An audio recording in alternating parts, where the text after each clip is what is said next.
Nature Mantra BP sugar thyroid reversal Nature మంత్రతో సాధ్యం.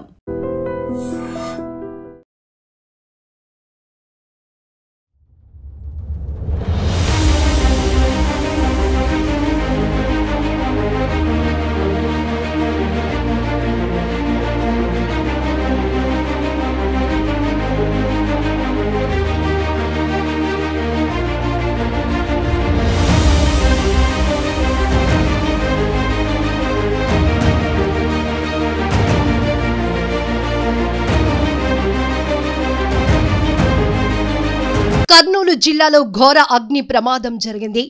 మంటలు చెలరేగి వి కావేరీ ట్రావెల్స్ బస్సు దగ్ధమైంది. బైక్ ను బస్సు ఢీకొనటంతో చెలరేగిన మంటలు 20 మందికి పైగా ప్రయాణికులు మృతి చెందినట్లు సమాచారం. బస్సులో 40 మంది ప్రయాణికులు, 2 డ్రైవర్లున్నారు. కల్లూరు మండలం చిన్న టేకూరు దగ్గర ఈ ఘటన చోటు చేసుకోగా హైదరాబాద్ నుంచి బెంగళూరు వెళ్తూ ఉండగా ప్రమాదం జరిగింది. క్షతగాత్రులను హుటాహుటిన కర్నూలు ఆసుపత్రికి తరలించారు. మృతుల్లో అత్యధికంగా హైదరాబాద్ వారు ఉన్నారని తెలుస్తోంది. ప్రమాదానికి గురైన బస్సు నెంబర్ DD01N9490. ఘటనా స్థలంలో సహాయక చర్యలు కొనసాగుతున్నాయి. అగ్ని ప్రమాదంతో హైవేపై భారీ ఎత్తున ట్రాఫిక్ జామ్ అయింది. ప్రమాదం నుంచి 12 మంది ప్రయాణికులు తప్పించుకున్నారు. ఎమర్జెన్సీ డోర్ నుంచి బయటపడ్డారు వీరంతా. ప్రమాదం నుంచి బయటపడ్డ జయసూర్య, రామిరెడ్డి, అకీరా, వేణుగోపాల్ రెడ్డి, హారిక, సత్యనారాయణ. ప్రమాదం నుంచి బయటపడ్డ శ్రీలక్ష్మి, నవీన్ కుమార్, అఖిల్, జస్మిత, రమేష్, సుబ్రహ్మణ్యం కర్నూలు ఆసుపత్రిలో 11 మంది చికిత్స పొందుతున్నారు. హైదరాబాద్ నుండి బెంగళూరు వెళ్తున్న కావేరీ ట్రావెల్ బస్సులో 41 మంది ప్రయాణిస్తున్నారు. 24వ తేదీ తెల్లవారుజామున 3 గంటల 10 నిమిషాల సమయంలో బైక్ను ఢీకొనటంతో బస్సు నుండి ఆయిల్ లీక్ కావటంతో ప్రమాదం జరిగినట్టు తెలుస్తోంది. 21 మంది సురక్షితంగా ఉన్నారు. మిగిలిన 20 మందిలో ఇప్పటికీ 11 మంది మృతదేహాలను గుర్తించారు. మిగిలిన వారిని గుర్తించే పనిలో ఉన్నామని, సహాయక చర్యలు ముమ్మరంగా కొనసాగుతున్నాయని, క్షతగాత్రులను హాస్పిటల్కు తరలించి మెరుగైన చికిత్స అందేటట్లు చూస్తున్నామని కర్నూలు జిల్లా కలెక్టర్ డాక్టర్ ఏ సిరి చెప్పారు. అయితే బస్సు ప్రమాద ఘటనకు సంబంధించి ప్రత్యక్ష సాక్షి హైమారెడ్డి వీడియో ద్వారా కూడా వివరించారు. ఒక్కసారి మనం ఈ ప్రమాద స్థాయి, ఈ ప్రమాద తీరు చూస్తుంటే మాత్రం భయమేస్తోంది. ఇప్పటికే ప్రయాణాల్లో జరుగుతున్న పెద్ద ఎత్తున ప్రమాదాలు ప్రతి ఒక్కరిని తీవ్ర భయాందోళనకు గురి చేస్తున్నాయి. బస్సు, ట్రైను, ఇలా విమానం, ఈ స్థాయిలో ప్రమాదాలు జరుగుతుంటే ఎంతో మంది ప్రాణాలు కోల్పోతున్నారు. మరొకసారి ఆంధ్రప్రదేశ్లో కర్నూలులో జరిగిన ఈ ప్రైవేటు ట్రావెల్ బస్సు అగ్ని ప్రమాదం ప్రతి ఒక్కరిని తీవ్రంగా కలవరపాటుకు గురి చేస్తోంది. ప్రయాణం అంటేనే భయపడే స్థాయిలో ఈ ప్రమాదం ఉందని చెప్పాలి. తెల్లవారుజామున ఈ ప్రమాదం జరగటంతో అప్పటికే అందరూ నిద్రలో ఉన్నారు. వాళ్ళ స్టాప్స్ వచ్చే వరకు కూడా అందరూ బస్సులో కానీ ట్రైన్లో కానీ రిలాక్స్ అవుతూ ఉంటారు. కాబట్టి అందరూ నిద్ర మత్తులో ఉంటుండగా ఒక్కసారిగా చెలరేగిన మంటల్లో చిక్కుకుపోయిన వారి సంఖ్య ఎక్కువగా కనపడుతోంది. అందుకే బస్సులో ప్రయాణిస్తున్న 40 మందిలో 20 మంది ప్రయాణికులు మృతి చెందినటువంటి బాధాకరమైన ఘటన తీవ్ర విషాదాన్ని నింపిందని చెప్పాలి. ఒక్కసారిగా ట్రాఫిక్ మొత్తం కిలోమీటర్ల మేర ఆగిపోయింది. ఇప్పటి వరకు కర్నూలులో ఈ బస్సు ప్రమాదానికి సంబంధించినటువంటి దృశ్యాలు, వీడియోలు సోషల్ మీడియాలో వైరల్ అవుతున్నాయి. ప్రతి ఒక్కరూ ట్రావెల్ బస్సుల పైన ఒక నిర్దిష్టమైనటువంటి అబ్జర్వేషన్ ఉండాలి. ఖచ్చితంగా చాలా వరకు మెయింటెనెన్స్ లేవు, ఇట్లాంటి కంప్లైంట్స్ కూడా వస్తున్నాయి. అల్టిమేట్ గా ఏ ప్రమాదం జరిగినా అమాయకులైన ప్రజల ప్రాణాలు పోగొట్టుకోవటం అనేది దురదృష్టకరమైన సంఘటనగా చెప్పుకోవాలి. అయితే దీనిపైన పూర్తి స్థాయి విచారణ కూడా కొనసాగుతోంది. ఒక బైక్ ను ఢీకొన్న తర్వాత బస్సు నుంచి ఆయిల్ లీక్ కావటం, ప్రమాదానికి కారణం అవటం అనేది ప్రతి ఒక్కరిని తీవ్ర దిగ్భ్రాంతికి గురి చేస్తోంది. ఇంకా క్షతగాత్రులు అయితే మెరుగైన ట్రీట్మెంట్ అందించేందుకు హాస్పిటల్లో అన్ని ఏర్పాట్లు కూడా చేస్తున్నారు. మరొక వైపు ఇంకా ఇందులో చిక్కుకున్న వారు ఎవరు, పూర్తి వివరాలు తెలుసుకునే ప్రయత్నంలో కూడా అధికారులు ఉన్నారు.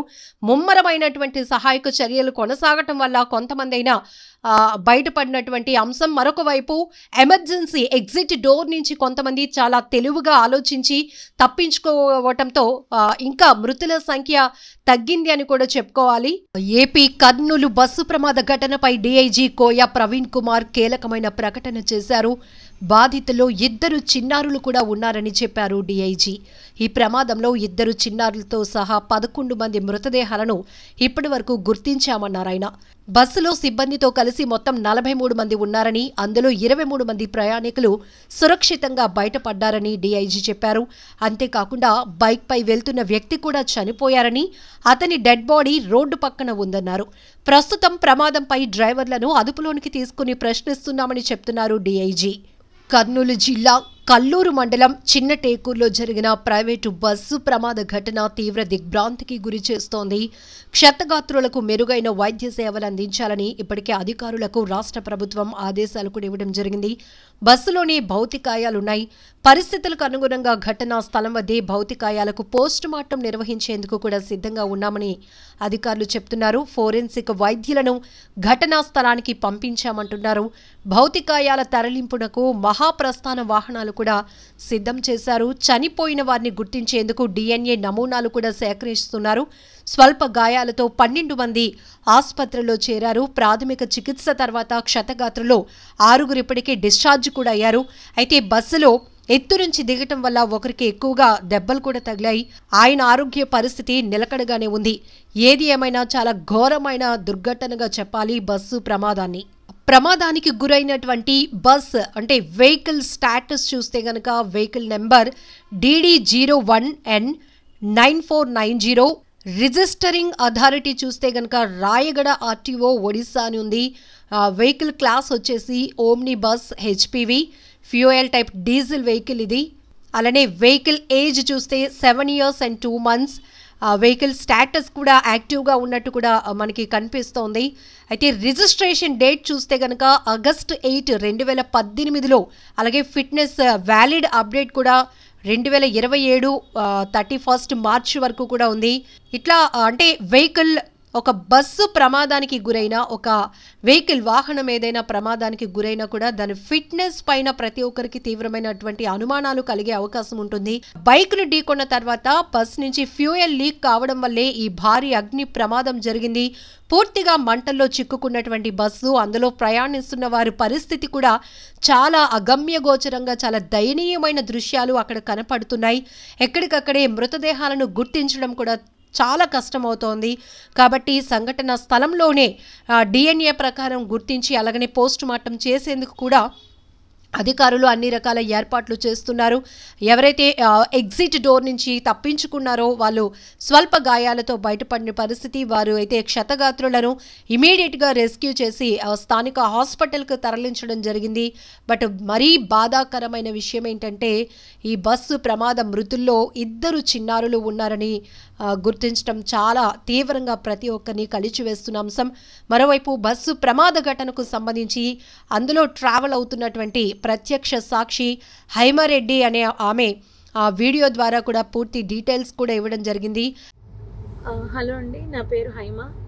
నేను పుట్టపర్తి వెళ్ళి హైదరాబాద్ వస్తున్నాను. కర్నూలు దగ్గర మీకు యాక్సిడెంట్ అయింది కదండి.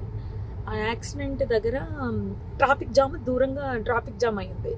ఎందుకు అంత జామ్ ఆగి ఉంది, సాధారణంగా అది ఆగే ప్లేస్ కాదు, ఆగి ఎందుకు ఉంది అని అడిగితే అప్పుడు నా పక్కన కూర్చున్నాడు కాబట్టి డ్రైవర్కి తెలుసు. డ్రైవరు అక్కడ కాలిపోతున్నట్టుంది మ్యామ్, బస్సు కాలుతుంది అక్కడ అన్నాడు. సరే గబగబా ఏదైనా హెల్ప్కి వెళ్దామో, అసలు ఏమన్నా పోలీసులు వచ్చారా లేదా అని నేను గబగబా కారు దిగి వెళ్ళానండి. వెళ్ళేసరికి బస్సు తగలబడిపోతుంది. కొంతమంది కింద కూర్చుని ఏడుస్తున్నారు, ఎవరెవరు ఉన్నారని ఏడుస్తున్నారు, కొంతమంది టెన్షన్ పడుతున్నారు, ఇలా ఉన్నారు. ఆ బస్సుకు సంబంధించిన వాళ్ళు అలా వాళ్ళ పరిస్థితి అలా ఉంది. ఇంకా మిగిలిన వాళ్ళు వాళ్ళ ఫోన్లు అన్నీ కూడా పాప అందులో కాలిపోయాయి. చాలామంది దగ్గర ఏమీ బయటకు వచ్చిన వాళ్ళ దగ్గర ఏమీ రాలేదు. అక్కడ ఉన్న మిగిలిన జనం అండి మొబైల్స్తో వీడియోస్ తీసుకుంటున్నారండి. ఎవరైనా పోలీస్కి కాల్ చేయలేదు. నేను కార్ దిగి వచ్చే హడావుల్లో ఫోన్ ఏమో కార్లో వదిలేశాను. ఫోన్ వర్షం పడిపోతుందో పక్క నుంచి ఫోన్ టచ్ చేయడానికి కూడా ఎవరిదైనా అడిగి తీసుకుని టచ్ చేద్దామని వర్షానికి తడిచి అది పని చేయట్లేదు. నేను మళ్ళీ గబగబా కార్ దగ్గరికి వెళ్ళి వెంటనే కర్నూలు ఎస్పీ గారికి అండ్ ఎస్బీ ఇన్స్పెక్టర్ గారికి కాల్ చేశానండి. లక్కీగా ఎప్పుడో నెంబర్స్ ఉన్నాయి. కాల్ చేస్తే వాళ్ళు ఇమీడియట్లీ రెస్పాండ్ అయ్యారు. వాళ్ళు రెస్పాండ్ అయిన కాసేపటికి రూరల్ సిఏ గారి బృందం అంట, వాళ్ళు వచ్చారు. దాని ముందే ఫైర్ స్టేషన్ వాళ్ళు వచ్చేసారు. అండ్ ముందు ఫైర్ స్టేషన్ వాళ్ళని, నెక్స్ట్ ఫైర్ సిబ్బంది, నెక్స్ట్ అంబులెన్స్, పోలీస్ వారు వీళ్ళందరూ వచ్చేసారండి. అప్పటికే ఒక ప్రైవేట్ వెహికల్లో ఒక 6గురిని హాస్పిటల్ పంపించారు. నాతో ఇంకొక అతను ఎవరో హరీష్ అంట, ధర్మవరానికి చెందిన అతను. పాపం చాలా మంచి వ్యక్తి ఆయన కూడా. ఆయన ఒక 6గురిని ప్రైవేట్ వెహికల్లో ఎక్కించి పంపించారు. తర్వాత వీళ్ళు వచ్చాక ఒక 5గురిని అంబులెన్స్లో ఎక్కించడం జరిగింది. ఆయన తీసుకెళ్లారండి. ఆ తర్వాత ఈ లోపలనే మొత్తం ఎస్పీ గారు, పోలీస్ సిబ్బంది అందరూ వచ్చేసారు. అసలు ఆ మాంసపు ముద్దలు కాదండి, నిజం చెప్పాలంటే చాలా దారుణం అది. అస్థిపంజరాలు అలా సీట్లలోనే చూసేసరికి అసలు నాకైతే వల్ల కాలేదు. ఎవరైనా ఫ్యామిలీ అండి, చాలా ఆ ఫ్యామిలీ ఎంత బాధపడుతూ ఉంటారో. నేను అది తట్టుకోలేకపోయాను. వస్తూ అక్కడ ఆంజనేయ స్వామి గుడి దగ్గర ఆగిపోయి నదిలో మునగడం జరిగింది. నిజం చెప్పాలంటే చాలా బాధాకరం అండి. ఎవరు కాపాడడానికి అవకాశం లేదు. నిజం చెప్పాలంటే పోలీసులు రాకపోయింటే చాలా ఇబ్బంది పడిపోదాము. హెవీ ట్రాఫిక్ అండి. పోలీసులు లోపలికి రావడానికి బయటకి కూడా ఉండకపోను. ఆ ఇన్ఫర్మేషన్ ఇవ్వడంతో క్లియర్ చేసుకుంటూ వస్తూ మొత్తం లోపలికి వచ్చారు. అంతా ఆఫ్ చేశారు, మంటలు ఆఫ్ చేశారు. జరిగింది అయితే ఇదండి. ఆ బస్ కిందనే బైక్ ఉండిపోయింది. ఆ బైక్ని కొట్టేస్తే బైక్ అతను చనిపోయి రోడ్డు పక్కకి పడిపోయాడు. మళ్ళీ ఆ బైక్ మాత్రం బస్ కిందకి వెళ్ళిపోయిందండి. అర్థమైపోయింది. నిజంగా ప్రస్తుతం ఉన్నటువంటి సమాజం దేనికి ప్రయారిటీ ఇస్తుంది? ఆర్థిక సంబంధాల చుట్టూ మాత్రమే తిరుగుతుంది. మళ్ళీ ఎన్నికలంగానే చాలా విరక్తి కలుగుతున్నాం. మంచి అనిపిస్తుంది కదా, లేడీస్ కూడా ఛాలెంజింగ్ జాబ్స్ చేసినప్పుడు చాలా బాగుంటది. ట్రాఫిక్ అసిస్టెంట్స్ గా నియమించిన ట్రాన్స్జెండర్స్ అందరితో సాల్యూట్ చేయించుకుంటున్నారు. ఫుడ్ డెలివరీ ఇవ్వటానికి వెళ్ళినటువంటి డెలివరీ బాయ్ అనిల్ పై కళ్ళ ముందు